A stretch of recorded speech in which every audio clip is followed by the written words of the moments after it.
الحمدللہ رب العالمین والصلاة والسلام علی محمد الامین فاعوذ باللہ من الشیطان الرجیم بسم اللہ الرحمن الرحیم۔ خواتین و حضرات، ہم سورہ نور کی آیت 6 سے درس کی ابتدا کر رہے ہیں۔ یہ تزکیہ و تطہیر کی سورہ ہے۔ قرآن مجید میں تیسرے باب کا خاتمہ اس سورہ پر ہو رہا ہے۔ اس کی ابتدا ہی میں یہ واضح کر دیا گیا ہے کہ اس میں بعض ضروری احکام دیے گئے ہیں جن سے گریز و فرار کا کسی بندہ مومن کو تصور نہیں کرنا چاہیے۔ چنانچہ سب سے پہلے زنا یا بدکاری زیر بحث آ گئی ہے۔ ہم دیکھ چکے ہیں کہ اس کے لیے ایک باقاعدہ قانون بیان کیا گیا۔ یہ قانون کیا ہے، اس کے کیا حدود و شرائط ہیں، وہ سب زیر بحث آ چکے ہیں۔ پچھلی نشست میں ہم نے یہ دیکھا کہ قرآن مجید نے زنا کی تہمت کے بارے میں بہت سختی برتی ہے۔ دنیا میں گناہ بھی ہوتے ہیں، جرائم کا ارتکاب بھی ہوتا ہے، اسے انسان کی ثوابدید پر چھوڑ دیا جاتا ہے۔ وہ اگر کسی پر کوئی الزام لگاتا ہے، کوئی تہمت کسی پر عائد کرتا ہے تو معاملات کا جائزہ لے کے دیکھ لیا جائے گا۔ لیکن مسلمانوں کے معاشرے میں کسی پر زنا کی تہمت چونکہ اس کی حیثیت عرفی کو ختم کر دیتی ہے، اس لیے اللہ تعالیٰ نے پابند کر دیا ہے کہ کوئی شخص بھی اس کی جسارت نہ کرے۔ تاہم ناگزیر ہو تو پھر فرمایا کہ اپنی زبان سے یہ بات نکالو گے تو تم کو 4 گواہ پیش کرنا ہوں گے۔ تمہاری بات قابل سماعت ہی اس وقت قرار پائے گی، اس سے پہلے اس کی کوئی حیثیت نہیں ہے، اور اگر تم 4 گواہ نہیں پیش کر سکو گے تو تمہاری پیٹھ پر کوڑے برسا دیے جائیں گے۔ بلکہ اس سے آگے مزید یہ فرمایا کہ تمہیں ہمیشہ کے لیے مسلمانوں کے معاشرے میں جھوٹا قرار دے دیا جائے گا، آئندہ تمہاری کوئی گواہی بھی قبول نہیں کی جائے گی۔ یہ ظاہر ہے کہ بہت سخت نقطہ نظر ہے، اس میں اس کی کوئی گنجائش باقی نہیں رہتی کہ لوگ ایک دوسرے کے بارے میں اس طرح کے الزامات لگائیں۔ اس کا لازمی نتیجہ وہی ہے جو ہم رسالت مآب کے اسوے میں دیکھتے ہیں کہ کسی شخص نے آ کر اپنے بارے میں بات کی تو فرمایا تم نے ابھی نماز پڑھی ہے، کسی نے کسی اور کے بارے میں بات کی تو کہا کہ اس کو نصیحت کرو، کوئی مقدمہ بھی آ گیا تو پہلے مرحلے میں اصرار کیا کہ لو ستر تو ہو میرے دائق، اس پر پردہ ڈال دیتے۔ اس کو پسند نہیں کیا گیا، مناسب نہیں سمجھا گیا کہ اس طرح کی چیزوں کا معاشرے میں عمومی اظہار ہونے پائے۔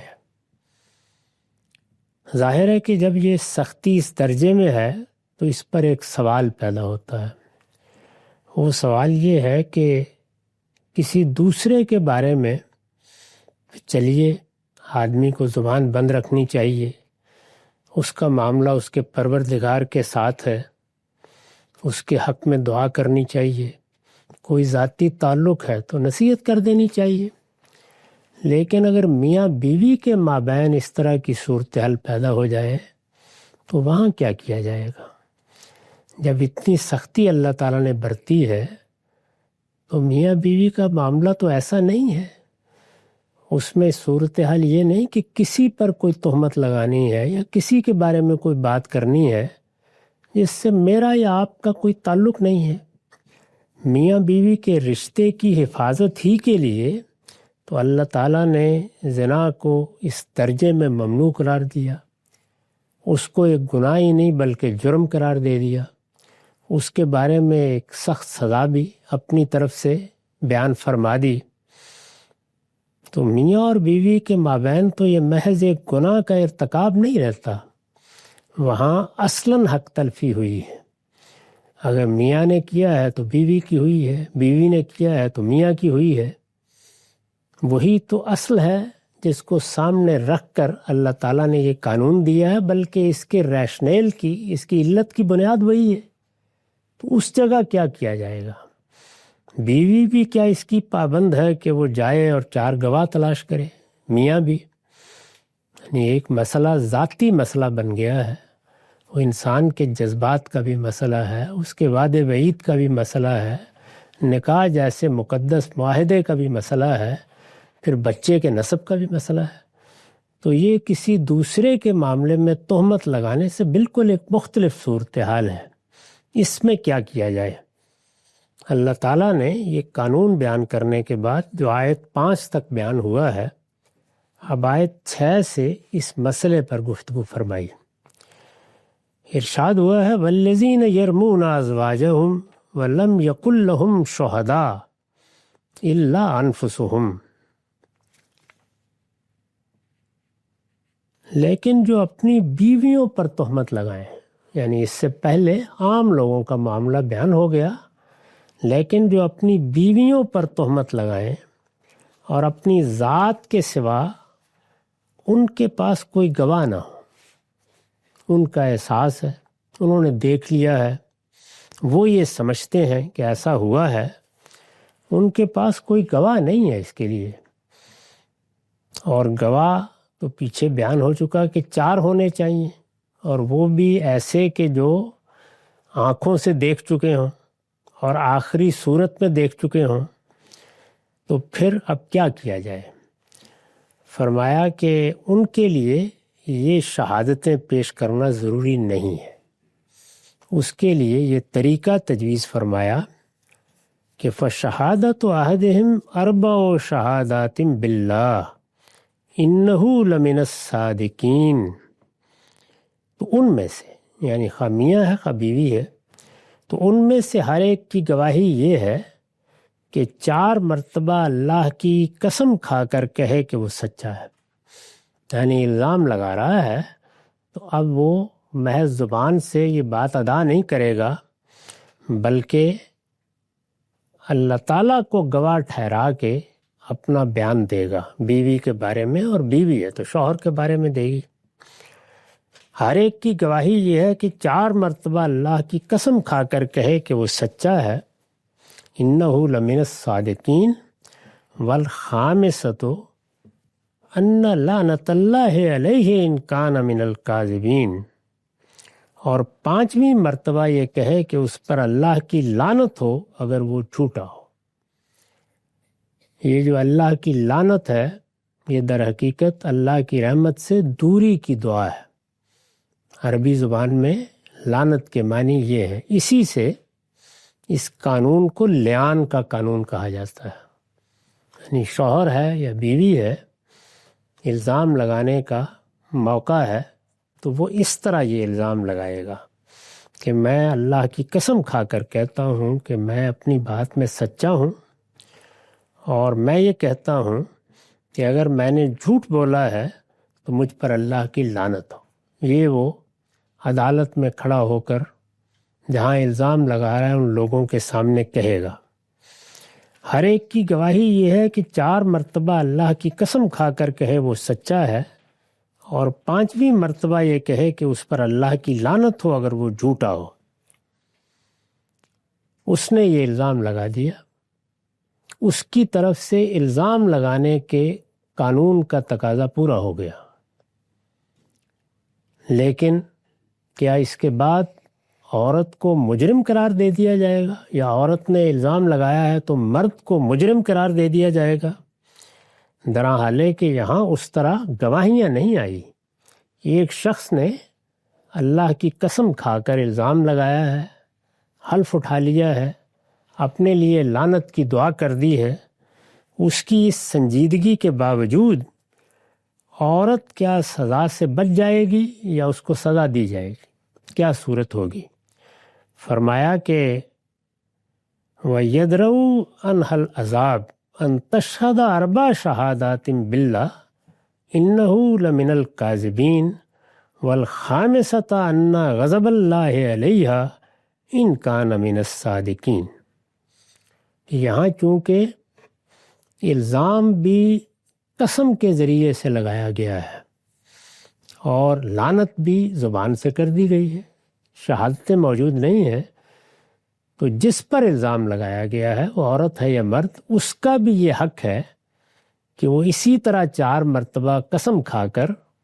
اس الزام کو ماننے سے انکار کر دے۔ یعنی اگر ادھر قسم ہے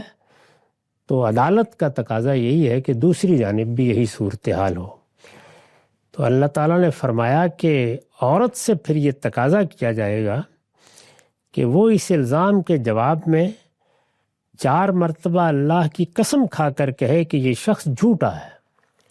اور 5ویں مرتبہ یہ کہے کہ اس بندی پر اللہ کا غضب ہو اگر یہ اپنے الزام میں سچا ہو۔ یعنی جس طرح اس نے 5 مرتبہ ایک بات کہی تھی، 4 مرتبہ قسم کھا کر الزام لگایا تھا، اور 5ویں مرتبہ اپنے آپ کو ایک بد دعا کا ہدف بنا دیا تھا، اسی طرح جواب میں عورت بھی کہے گی۔ اگر اس نے وہ جھوٹی ہے یا سچی، یہ معاملہ تو قیامت میں طے ہوگا، یہ قانونی تقاضا پورا کر دیا ہے، یعنی کہہ دیا ہے کہ یہ جھوٹا ہے، اور جس طرح اس نے قسم کھا کر کہا تھا اسی طرح کہہ دیا ہے، اور 5ویں مرتبہ اپنے اوپر گویا لعنت بھی کر دی ہے، اللہ کے غضب کو دعوت دی ہے۔ یہ صورتحال اگر ہو گئی ہے تو پھر عورت کو سزا نہیں دی جائے گی، یا مرد ہے تو اس پر بھی قانون کا نفاذ نہیں ہوگا۔ اس کو قرآن نے اس طرح ادا کیا ہے وَيَدْرَؤُ عَنْهَا الْعَذَابَ أَن تَشْهَدَ 4 شَهَادَاتٍ بِاللَّهِ إِنَّهُ لَمِنَ الْكَاذِبِينَ۔ اس کے بعد عورت سے سزا اسی صورت میں ٹل سکتی ہے کہ اس کے جواب میں وہ بھی 4 مرتبہ اللہ کی قسم کھا کر کہے کہ یہ شخص جھوٹا ہے، اور 5ویں مرتبہ یہ کہے وَالْخَامِسَةَ أَنَّ غَضَبَ اللَّهِ عَلَيْهَا إِن كَانَ مِنَ الصَّادِقِينَ، اور 5ویں مرتبہ یہ کہے کہ اس بندی پر اللہ کا غضب ہو اگر یہ اپنے الزام میں سچا ہو۔ اس طرح گویا لعان کا یہ قانون بتا دیا کہ میاں بیوی کے مابین اس طرح کا مسئلہ درپیش ہو جائے تو پھر یہ ملاعنت ہوگی، یعنی اس طرح سے وہ الزام لگائے گا، وہ جواب دے گی۔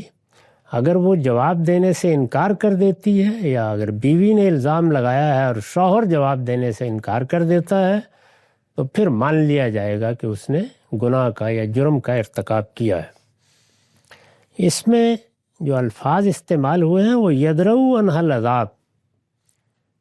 اس سے یعنی جس پر الزام لگایا گیا ہے اس عذاب کو جو چیز ٹالے گی وہ یہ ہے۔ تو آگے اس کا طریقہ بتا دیا گیا،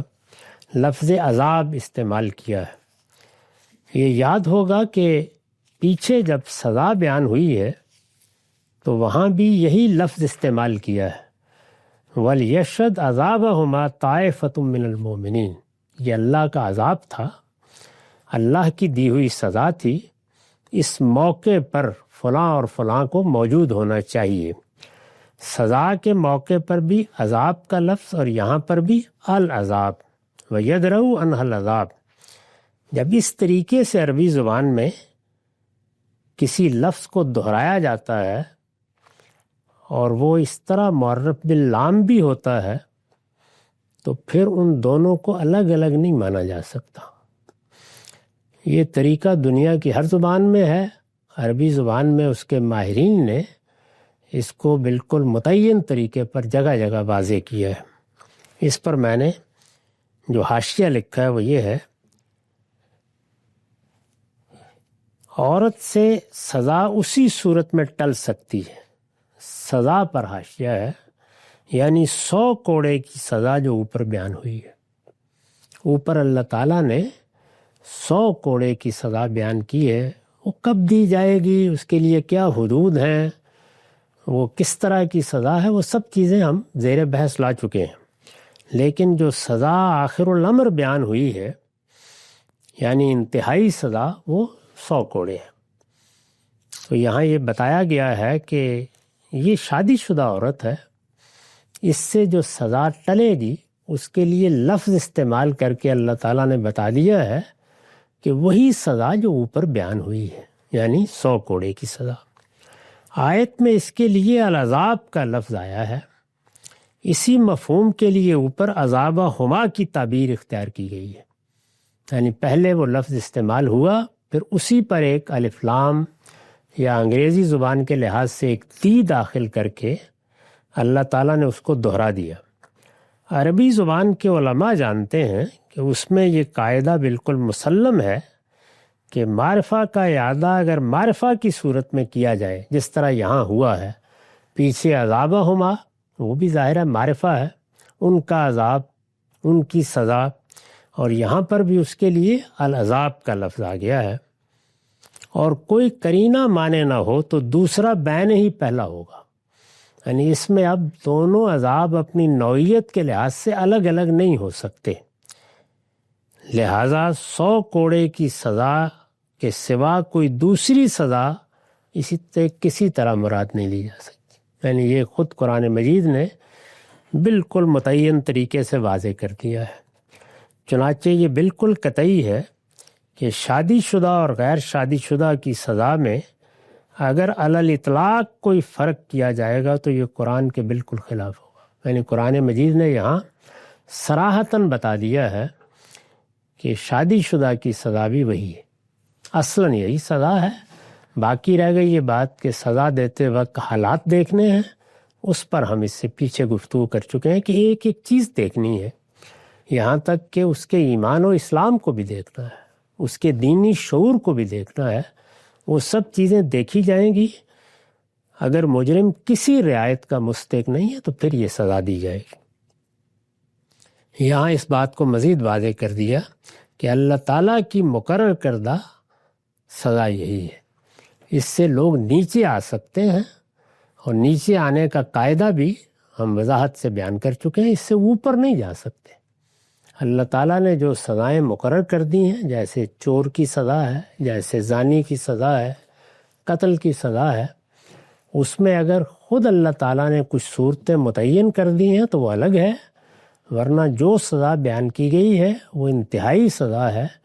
اس سے اوپر جانے کا کسی کو اختیار نہیں ہے۔ وَلَوْلَا فَضْلُ اللَّهِ عَلَيْكُمْ وَرَحْمَتُهُ وَأَنَّ اللَّهَ تَوَّابٌ حَكِيمٌ۔ ایمان والو، اگر تم پر اللہ کا فضل اور اس کی رحمت نہ ہوتی، اور یہ بات نہ ہوتی کہ اللہ بڑا توبہ قبول کرنے والا اور صاحب حکمت ہے، تو جو رویہ تم نے اختیار کیا تھا ان احکام کے بجائے اس پر اللہ کا عذاب نازل ہو جاتا۔ یہ اب واضح کر دیا کہ ان احکام کو بیان کرنے کی ضرورت قرآن مجید میں کیوں پیش آ گئی۔ ایک واقعہ ہوا ہے، اور اس واقعے نے اگر غور سے دیکھیے یا اس کی تفصیلات پڑھیے تو معلوم ہوتا ہے کہ مدینے کو بالکل ہلا کر رکھ دیا تھا۔ اس میں تہمت لگائی گئی تھی، تہمت لگانے والے صحابہ میں سے بعض لوگ تھے، وہ شامل ہو گئے اس میں۔ رسالت مآب صلی اللہ علیہ وسلم کو بھی اگر اس واقعے کی تفصیلات جیسے بیان ہوئی ہیں مان لیا جائے تو سخت اذیت سے گزرنا پڑا ہے۔ مسلمانوں کے لیے بھی ایک بڑا نازک موقع تھا، تو اس وجہ سے تدریج کے ساتھ، یعنی پہلے حکم بیان کیا، اس کے حدود بیان کیے، یہ بتایا کہ کیا طریقہ اختیار کرنا ہے، اور پھر اگلی بات کرنے سے پہلے یہ تنبیہ کر دی کہ شکر کرو اللہ نے قانون دیا ہے، ضابطہ بتایا ہے، ورنہ تم نے جو حرکت کی تھی وہ تو ایسی تھی کہ اس پر اللہ کا عذاب نازل ہو جاتا۔ اس پر میں نے عربیت کے ایک قاعدے کی طرف طالب علموں کو توجہ دلائی ہے، اور لکھا ہے کہ یہ جواب شرط ہے جو عربیت کے قاعدے سے آیت میں محذوف ہے۔ آگے آیت 14 میں اس کو کھول دیا ہے، ہم نے ترجمہ اسی رعایت سے کیا ہے۔ یعنی اس میں کچھ الفاظ ہیں جو بیان نہیں فرمائے، وہ الفاظ جب اس طرح سے حذف کیے جاتے ہیں، omit کر دیے جاتے ہیں، تو اس سے در حقیقت اظہار غضب پیش نظر ہوتا ہے۔ یعنی ایسی بات ہے کہ زبان پر بھی کیا لائی جائے۔ اس کو بیان اس طرح کیا ہے کہ وہ درمیان میں سے اگرچہ الفاظ حذف کر دیے ہیں، لیکن لفظ لفظ بول رہا ہے کہ وہ یہاں موجود ہے۔ میں نے ان سب کو سامنے رکھ کر یہ ترجمہ کیا ہے، ایمان والو، اگر تم پر اللہ کا فضل اور اس کی رحمت نہ ہوتی اور یہ بات نہ ہوتی کہ اللہ بڑا توبہ قبول کرنے والا اور صاحب حکمت ہے، تو جو رویہ تم نے اختیار کیا تھا ان احکام کے بجائے اس پر اللہ کا عذاب نازل ہو جاتا۔ اس طرح سخت تحدید فرمائی ہے کہ یہ معاملہ بہت سنگین تھا۔ اللہ تعالیٰ اس طرح کے موقعوں پر اس سے پیچھے بہت سختی سے پیش آتے رہے ہیں۔ بنی اسرائیل کی تاریخ قرآن میں بھی بیان ہوئی ہے، بائبل میں بھی بیان ہوئی ہے، اس سے یہی معلوم ہوتا ہے۔ یعنی اللہ تعالیٰ کا رسول دنیا میں موجود ہو، اللہ تعالیٰ براہ راست حکومت کر رہے ہوں، اس میں اس طرح کے رویے اختیار کیے جائیں تو پھر اللہ کا عذاب ہی آتا ہے۔ فرمایا کہ تم پر اللہ نے رحمت فرمائی ہے، کرم فرمایا ہے، یہ اس کا فضل ہوا ہے، ورنہ جو رویہ تم نے اختیار کیا تھا وہ کسی رعایت کے قابل نہیں چھوڑ رہا تھا تمہیں۔ یہ گویا آخری بات تمہید بن گئی ہے اصل واقعے پر تبصرہ کے لیے۔ تو اب اصل واقعے کو بیان کرنا شروع کیا۔ فرمایا ان الذین جاؤوا بالافک، یہ حقیقت ہے کہ جو لوگ یہ بہتان گھڑ لائے ہیں۔ تفصیل نہیں بیان کی، قرآن کا یہ طریقہ نہیں ہے، لیکن اس کو پس منظر میں رکھ کے تبصرہ کیا ہے۔ یہ حقیقت ہے کہ جو لوگ یہ بہتان گھڑ لائے ہیں۔ اس آیت کو پڑھنے کے بعد یہ سوال پیدا ہوتا ہے کہ واقعے کی کیا نوعیت رہی ہوگی۔ قرآن مجید تو اپنے طریقے کے مطابق اس کو بیان نہیں کر رہا، لیکن ظاہر ہے کہ ایک واقعہ دنیا میں پیش آیا ہے، اس واقعے کو لوگوں نے دیکھا ہے، اس سے وہ گزرے ہیں، تو ہمارے ہاں تاریخ میں اس کی کچھ تفصیلات بیان ہوئی ہیں۔ اس پر میں نے حاشیہ لکھا ہے، یہ کس پر بہتان کا ذکر ہے؟ یعنی یہ جو قرآن نے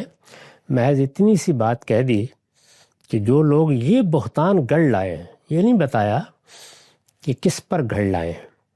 یہ کس پر بہتان کا ذکر ہے، قرآن نے وضاحت نہیں کی، مگر روایتوں میں تصریح ہے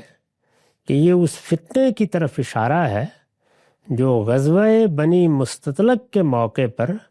منافقین نے ام المومنین سیدہ عائشہ رضی اللہ عنہ کو متہم کرنے کے لیے برپا کیا تھا۔ ام المومنین پر یہ الزام لگایا گیا رضی اللہ عنہا۔ سورہ احزاب جو آگے چوتھے باب کی آخری سورہ ہے، اسی پس منظر میں وہ پوری کی پوری سورہ ازواج مطہرات کے بارے میں ہے، یعنی اس میں وہی زیر بحث ہے۔ رسالت مآب صلی اللہ علیہ وسلم کے خاندان کے معاملات زیر بحث آئے ہیں۔ اس میں ہم وضاحت سے بتائیں گے کہ معاملہ کتنا سنگین ہو گیا جب ہر طرح کی سازشیں ناکام ہو گئیں، منافقین جو حربے استعمال کر رہے تھے، جو رشوہ دوانیاں کر رہے تھے، وہ سب ناکام ہو گئیں۔ تو پھر یہ کوشش کی گئی کہ رسول اللہ کو، رسول اللہ کے گھرانے کو ہدف بنا کر آپ کی اخلاقی حیثیت ختم کر دی ہے۔ یعنی اگر مسلمانوں کا مقابلہ نہیں کیا جا سکتا یا مختلف نوعیت کے اقدامات کے ذریعے سے انہیں خاموش نہیں کرایا جا سکا، تو ظاہر ہے کہ ایک آخری چیز یہی ہوتی ہے کہ اگر کسی پیغمبر کی اور اس کے گھرانے کی اور اس کے متعلقین کی اخلاقی حیثیت ختم ہو گئی ہے تو کہاں کی دعوت اور کہاں کا پیغام، اور پھر کون سنے گا؟ تو اسی وجہ سے یہ معاملہ بھی بہت سنگین ہوا۔ اس سے اندازہ کر سکتے ہیں کہ وہ کیا حالات ہیں اور کیا صورتحال پیش آئی ہے، جس میں پھر سورہ احزاب میں خاص رسول اللہ کی ازواج مطہرات موضوع بحث بن گئی ہیں۔ قرآن نے وضاحت نہیں کی مگر روایتوں میں تصریح ہے، یعنی تاریخ کی روایتوں میں، مگر روایتوں میں تصریح ہے کہ یہ اس فتنے کی طرف اشارہ ہے جو غزوہ بنی مستطلق کے موقع پر منافقین نے ام المومنین سیدہ عائشہ رضی اللہ عنہا کو متہم کرنے کے لیے برپا کیا تھا۔ اس کی جو تفصیلات روایتوں میں بیان ہوئی ہیں وہ تو بیشتر محل نظر ہیں، یعنی ہمارے ہاں جب اس طرح کے واقعات کو مورخین بیان کرتے ہیں یا روایت کرنے والے بیان کرتے ہیں تو اس میں ان کے ذاتی تعصبات بھی بعض اوقات شامل ہو جاتے ہیں، اور جس طرح انسان کے اندر یہ کمزوری ہے کہ وہ مبالغہ آرائی کرتا ہے، ایک واقعہ بہت معمولی ہوتا ہے لیکن زیب داستان کے لیے اس کو بہت بڑھا بھی دیا جاتا ہے، اس میں بعض تفصیلات محض داستان سرائی کے شوق میں شامل ہو جاتی ہیں، ایک شخص بیان کرتا ہے پھر دوسرا اس کو دہراتا ہے، تو اس میں بہت سی چیزیں اس صورت میں نہیں رہتی جس طرح کہ فی الواقع یہ واقعہ پیش آیا۔ تو ہم جانتے ہیں کہ روایتوں میں اس طرح کے تصرفات ہو جاتے ہیں، چنانچہ ان ساری تفصیلات کو بیان کرنا نہ پیش نظر ہے، نہ وہ سب کی سب ضروری نہیں کہ درست ہوں۔ اس کی جو تفصیلات روایتوں میں بیان ہوئی ہیں وہ تو بیشتر محل نظر ہیں، یعنی ان کو آسانی سے قبول نہیں کیا جا سکتا، لیکن قرآن نے جس سیاق میں اور جس انداز سے اس کا ذکر کیا ہے اور اس کے مختلف کرداروں کی طرف جو اشارے کیے ہیں ان سے واضح ہے کہ معاملہ ایسی ہی کسی شخصیت پر تہمت کا ہے، یعنی یہ قرآن مجید نے واضح کر دیا ہے، سیدہ کا نام نہیں لیا لیکن قرائن سے واضح کر دیا ہے کہ معاملہ کسی غیر معمولی اہم شخصیت کا ہے۔ روایتوں میں جس طرح کہ میں نے عرض کیا وضاحت ہے کہ سیدہ کے معاملے میں ام المومنین کے بارے میں یہ معاملہ پیش آیا۔ چنانچہ استاذ امام لکھتے ہیں، تاریخ و سیرت کی کتابوں سے واقعے کی نوعیت صرف یہ معلوم ہوتی ہے کہ نبی صلی اللہ علیہ وسلم غزوہ بنی مستطلق، یہ 6 ہجری میں یہ غزوہ ہوا تھا جس میں رسول اللہ تشریف لے گئے تھے۔ غزوہ بنی مستطلق سے مدینہ منورہ واپس ہو رہے تھے، غزوہ ہوا اس کے بعد مدینہ آ رہے تھے۔ حضرت عائشہ صدیقہ ایک الگ اونٹ پر ہم سفر تھیں، جیسے بالعموم طریقہ تھا۔ راستے میں فوج نے شب میں کہیں پڑاؤ ڈالا، رات ہو گئی تو فیصلہ کیا گیا کہ پڑاؤ ڈال دیا جائے، اگلے دن اب سفر جاری رہے گا۔ فوج کے کوچ سے پہلے ام المومنین ضرورت سے باہر نکلی، یعنی اس زمانے میں تو دیہات میں یا جو قصبے تھے ایسے مدینہ بھی، اس میں یہی رواج تھا کہ لوگ باہر جاتے تھے رفع حاجت کے لیے۔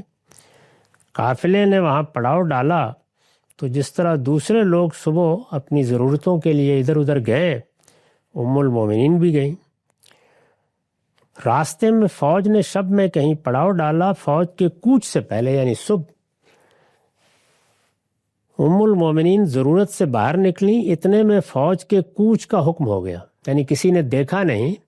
کہ وہ اپنے اونٹ کے ہودج میں موجود ہیں یا نہیں،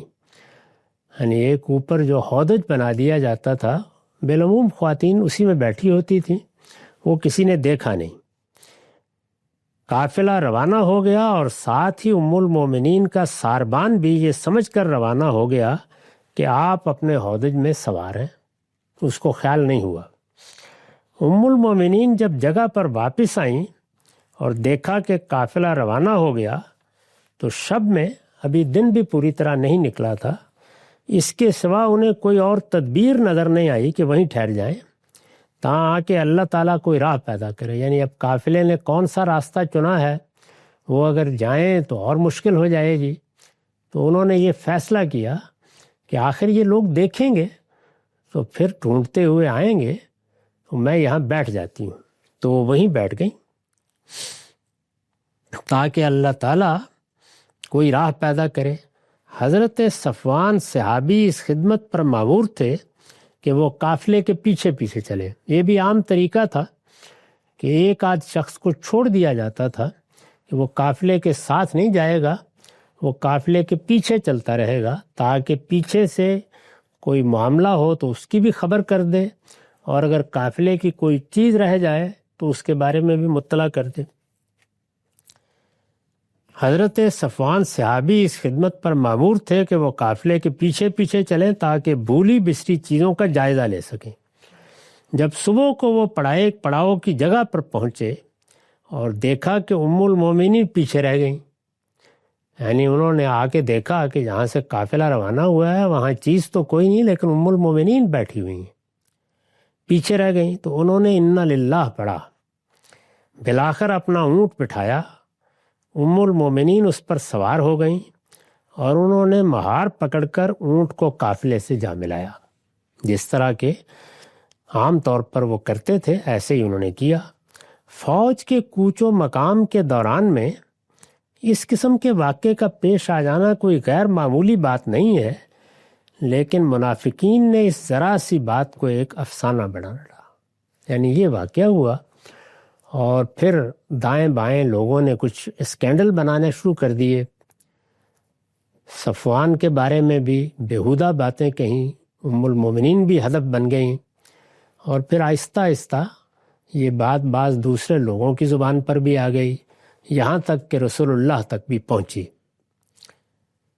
قرآن نے لفظ افکی سے اس کی تردید کر دی، یعنی قرآن مجید نے افک کا لفظ استعمال کیا، بہتان گھڑا ہے، تو گویا ایک ہی لفظ میں تردید کر دی، اس لیے کہ افک کے معنی قطعی جھوٹ اور افتراء کے ہیں۔ اللہ تعالیٰ نے پسند نہیں فرمایا کہ واقعے کی نوعیت اور اس کے مختلف کرداروں کا ذکر کیا جائے۔ اس کی وجہ یہ ہے کہ اس وقت کے مخاطبین ہر چیز سے واقف تھے اور بعد والوں کے لیے اس کی کوئی ضرورت نہ تھی کہ انہیں ایک بیہودہ الزام کی تفصیلات سے واقف کرایا جائے، تو اس وجہ سے اللہ تعالیٰ نے تو یہ بات نہیں کی۔ تاہم جب ہم تاریخ میں روایات میں دیکھتے ہیں تو کچھ تفصیلات ہمارے سامنے آ جاتی ہیں۔ یہ سلسلہ بیان ابھی جاری ہے، ہمارا وقت ختم ہو گیا۔ اقول قولی ھذا واستغفر اللہ لی ولکم ولسائر المسلمین۔